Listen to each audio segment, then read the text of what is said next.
परमेश्वर के नाम को महिमा मिले। सबको जय मसीह की।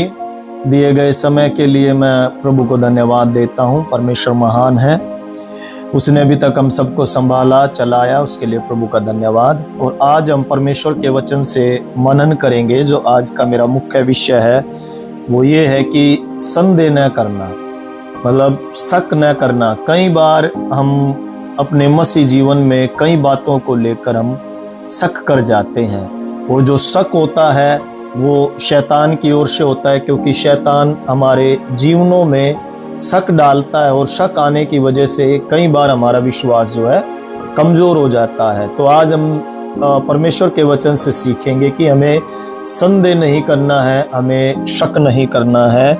उसके लिए हम लोग परमेश्वर के वचन से देखेंगे। सबसे पहले, संदेह हमारे विश्वास को निर्बल बनाता है। जो प्रभु यीशु मसीह पर हम विश्वास करते हैं, और जब संदेह हमारे जीवन में आ जाता है, शक हमारे जीवन में आ जाता है, तो हमारे विश्वास को निर्बल बनाता है। उसके लिए याकूब की पत्री 1:7 में लिखा हुआ है। जब हम परमेश्वर का वचन पढ़ते हैं, याकूब की पत्री 1:7 में लिखा है, ऐसा मनुष्य यह न समझे कि मुझे प्रभु से कुछ मिलेगा।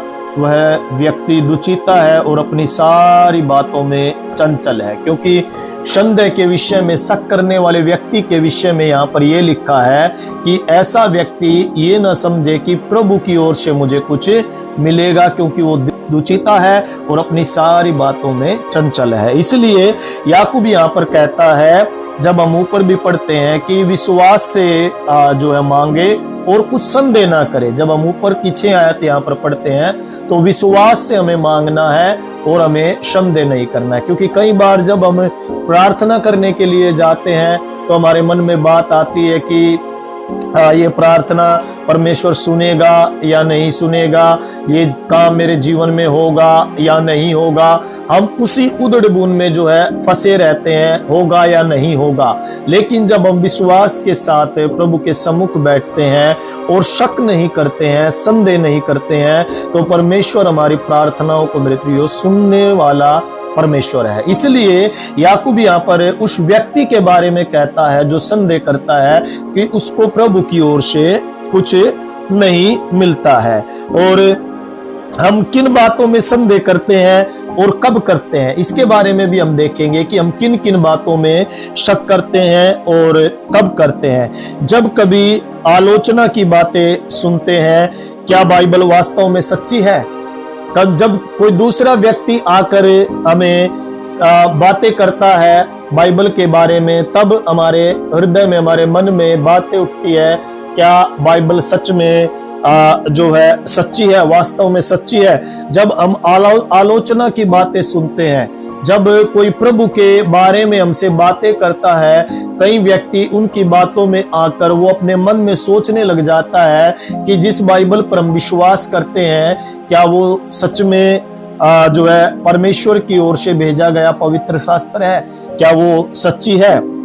और दूसरा, हम शक तब करते हैं प्रार्थना के समय, क्या परमेश्वर है। मतलब जब हम प्रार्थना करने बैठते हैं उस समय हमारे मन में शक आता है, डाउट जाता है, मैं प्रार्थना कर रहा हूं, क्या मेरी प्रार्थना में परमेश्वर है। ये दूसरी बात है जब हम शक करते हैं। पहली बात, जब हमें आलोचना की बातें सुनते समय हमारे जीवन में शक आता है। पहली बात जो हमने सीखी है, क्या बाइबल वास्तव में सच्ची है। और दूसरा, प्रार्थना के समय क्या परमेश्वर है। जब हम प्रार्थना करते हैं, हमारी प्रार्थना में क्या परमेश्वर है, उस समय हमारे जीवन में शक आता। और तीसरी बात ये है, क्या वह वास्तव में प्रार्थना का उत्तर देता है। ये मेन पॉइंट है जो हर एक विश्वासी के मन में आता है, क्या परमेश्वर हमारी प्रार्थनाओं का उत्तर देता है। जब हम प्रार्थना करने के लिए बैठते हैं तो उस समय हमारे मन में आता है कि क्या वास्तव में परमेश्वर हमारी प्रार्थनाओं को उत्तर देता है। और चौथी बात जो है, क्या परमेश्वर ने सचमुच मेरा उद्धार किया है।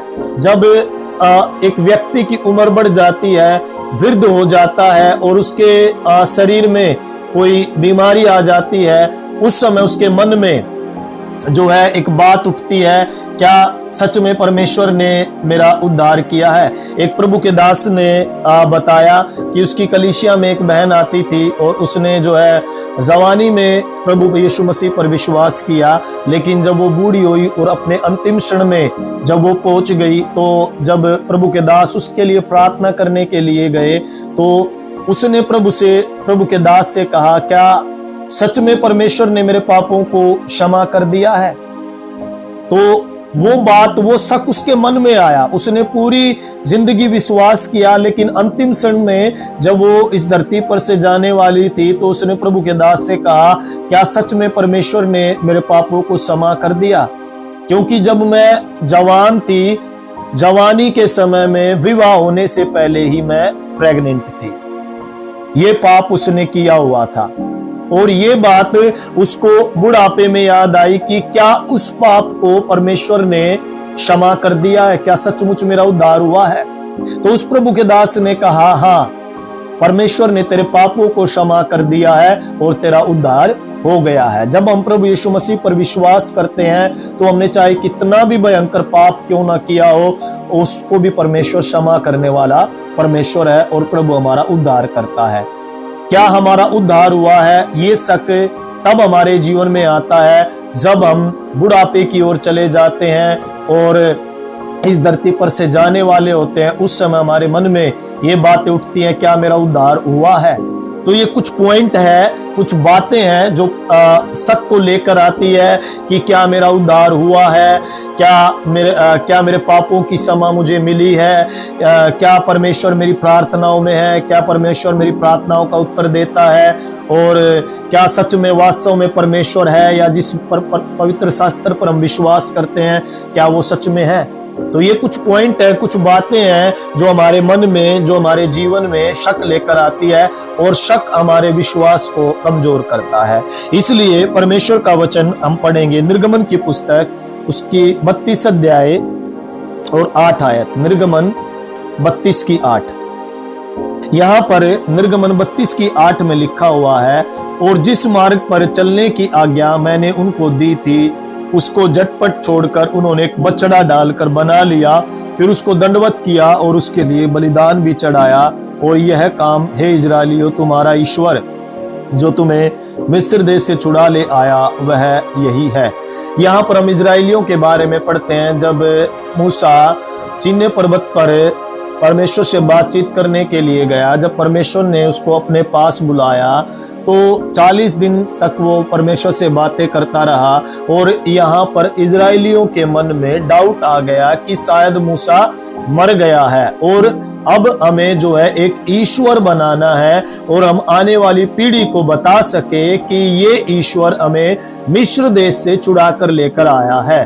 तो उन्होंने हारून के ऊपर दबाव बनाया कि हमारे लिए एक ईश्वर को बना, क्योंकि जो मूसा हमें यहाँ पर लेकर आया था निश्चय है वो मर गया है, क्योंकि वो परमेश्वर से बातचीत करने के लिए गया था और वो अभी तक वापस नहीं आया। इनके हृदय में, इनके मन में यहाँ पर शक आ गया, और शक आने की वजह से इन्होंने सोने और चांदी को लाकर हारून के पास रखा और उन्होंने गढ़ कर एक बछड़ा बना लिया और एक बछड़े की प्रतिमा बनाकर मेरे प्रियो ये उसके आगे नाचने लगे, कूदने लगे, और इन्होंने बलिदान भी चढ़ाया।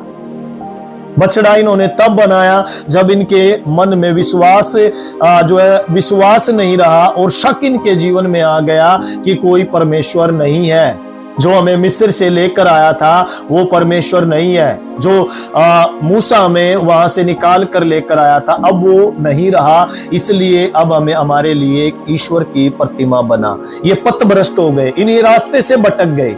हम यहाँ पर देखते हैं जिस रास्ते पर परमेश्वर ने चलने के लिए इन्हें कहा था उस रास्ते को इन्होंने छोड़ दिया, ये पथभ्रष्ट हो गए। शक हमें पथभ्रष्ट कर सकता है, हमें रास्ते से भटका सकता है। शक जब एक व्यक्ति के जीवन में आता है, परिवार में जब शक आता है तो परिवार को भी शक तोड़ सकता है। कहने के लिए एक छोटा सा शब्द है शक, संदेह, लेकिन जब ये आ जाता है तो ये परिवारों को भी तोड़ देता है। परमेश्वर के बताए हुए रास्ते पर से जब इन्होंने संदेह किया, शक किया, तो ये पथभ्रष्ट हो गए, अपने रास्ते से ये भटक गए मेरे प्रियो। इसलिए परमेश्वर का वचन कहता है कि हमें कुछ संदेह नहीं करना है। उसके लिए हम परमेश्वर का एक और वचन निकालेंगे, याकूब की पत्री 1 अध्याय 5 और 6, जैसा भी हमने यहाँ पर पढ़ा था। 5 और 6 में लिखा हुआ है, पर यदि तुम में से किसी को बुद्धि की घटी हो तो परमेश्वर से मांगे, जो बिना उलाढ़ा दिए सबको उदारता से देता है, उसको भी दी जाएगी। पर विश्वास से मांगे, कुछ संदेह ना करे, क्योंकि संदेह करने वाला मनुष्य समुद्र की लहर के समान है, जो हवा में बहती और उछलती है। शक करने वाले व्यक्ति के जीवन के बारे में यहाँ पर याकूब कहता है कि वो समुद्र की लहर के समान है उसका जीवन। कभी जब समुद्र की लहर उठती है तो उसका विश्वास भी ऊंचा बढ़ जाता है, फिर डाउन चली जाती है, नीचे आती है तो उसका विश्वास भी नीचे चला जाता है।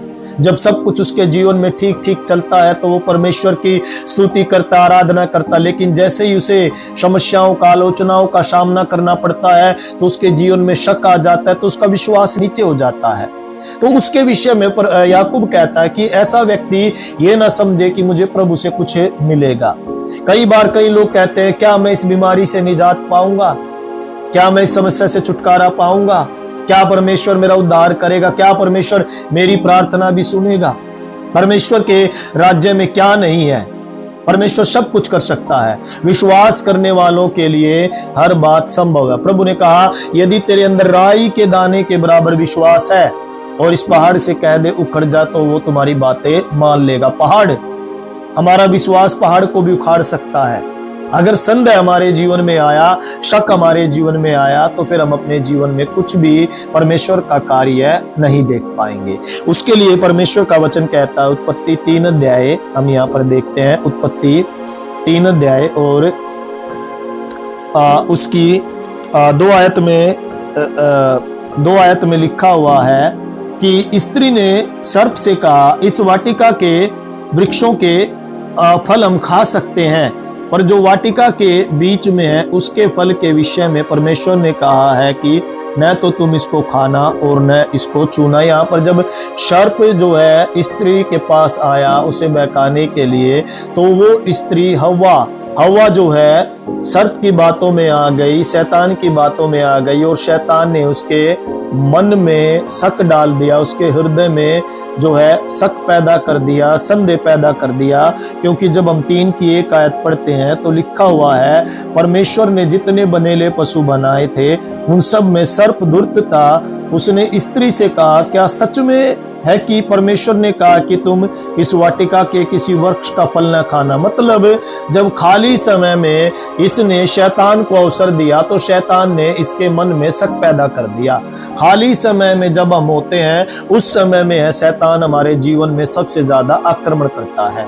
जब हम खाली लेटे रहते हैं उस समय में सबसे ज्यादा शैतान हमारे जीवन में आक्रमण करता है। ये खाली थी इस समय, शैतान इसके बातों में आया, गपशप करने लगे और शैतान ने इसके हृदय में शक पैदा कर दिया और इसने उस आज्ञा को तोड़ दिया जिस आज्ञा को परमेश्वर ने कहा था कि तू कभी न तोड़ना। और इसने जो है यहाँ पर श्राप है जो परमेश्वर का कमाया, परमेश्वर ने इसको श्राप दिया।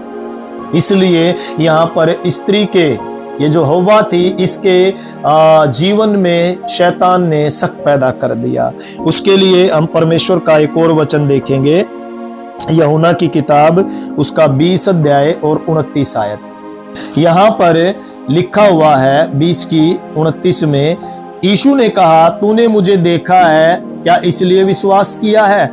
धन्य है वे जिन्होंने बिना देखे विश्वास किया है। यहाँ पर हम देखते हैं प्रभु यीशु मसीह का एक चेला था थोमा, और थोमा जब प्रभु यीशु मसीह 12 चेलों के पास आया उस समय वो वहां पर नहीं था, और जब थोड़ी देर के बाद थोमा वहां पर आता है तो दूसरे चेले उससे कहते हैं कि प्रभु यीशु मसीह आया था। उसने कहा कि जब तक मैं चिन्ह ना देख लूं, अपनी उंगली उसकी हथेली में ना डाल लूं, अपना हाथ उसके पंजर में ना डाल लूं, तब तक मैं विश्वास नहीं करूंगा। आज हम में से ज्यादातर विश्वासी जो है देखकर विश्वास करना चाहते हैं कि हम कोई परमेश्वर का अद्भुत काम अपने जीवन में देखे तब हम विश्वास करेंगे। थोमा ने भी यहाँ पर यही कहा कि जब तक मैं इन सब चीजों को नहीं देख लूंगा तब तक मैं विश्वास नहीं करूंगा। उसके बाद यीशु मसीह उसके पास आया और कहा, अपनी उंगली मेरी हथेली में डाल, अपना हाथ मेरे पंजर में डाल, और अविश्वासी नहीं परंतु विश्वासी बन। इसलिए हमें डाउट नहीं करना है, शक नहीं करना है प्रभु की बातों पर, जैसा यहाँ थोमा ने किया। कई बार हमारा जीवन भी थोमा की तरह हो जाता है कि जब तक हम परमेश्वर के अद्भुत काम अपने जीवन में होते हुए नहीं देख लेंगे, तब तक हम विश्वास नहीं करेंगे। नहीं मेरे प्रियो, वो दृश्य परमेश्वर है। जैसे हम हवा को देख नहीं सकते, सिर्फ उसको महसूस कर सकते हैं, उसी प्रकार परमेश्वर की उपस्थिति को महसूस कर सकते हैं अपनी प्रार्थनाओं में। आज मैं कहना चाहूंगा, यदि शक आप लोगों के जीवन में है, कई बार हम कई बातों में शक कर जाते हैं, तो आज उसको दूर कीजिएगा।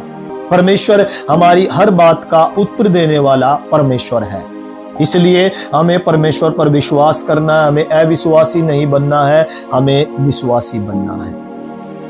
यदि आज किसी परिवार में शक की, कई परिवार टूटने का मुख्य कारण है शक, कि पत्नी पति पर शक करती है और पति पत्नी पर शक करता है। इसलिए हमें जो है शक नहीं करना है। परमेश्वर से प्रार्थना करें, प्रभु शक की आत्मा को हमारे जीवन से दूर कर, क्योंकि शक हमें पथभ्रष्ट कर सकता है, परमेश्वर के मार्ग से हमें दूर ले जा सकता है।